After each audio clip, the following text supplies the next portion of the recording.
ოთხმეტ ძალიან მნიშვნელოვანი ღონისძიება არის დაგეგმილი.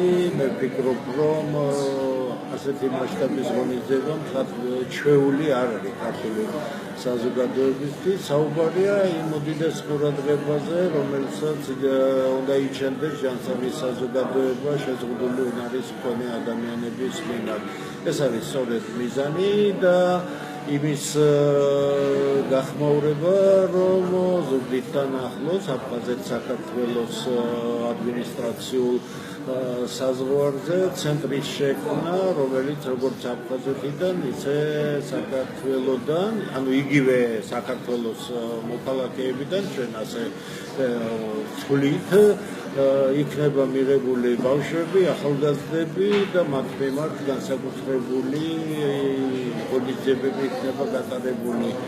მართალია ქართულ საზოგადოებას ეს ძალიან უჭირს და შესაბამისად ნაკლები ყურადღება რჩება ასეთი პრობლემებისადმი, მაგრამ ჩვენ მაინც პერსპექტივაზე უნდა ვიყოთ ორიენტირებული და ამ გაჭირვების დროსაც ის ადამიანური საწყისი განსაკუთრებულად ძლიერი უნდა გქონდეს. ამიტომ ამ ღონისძიებას მაქსიმალური მხარდაჭერა ჭირდება.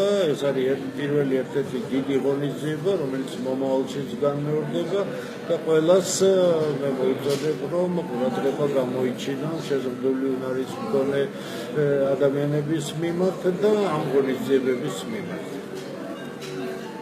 დიდი მადლობა.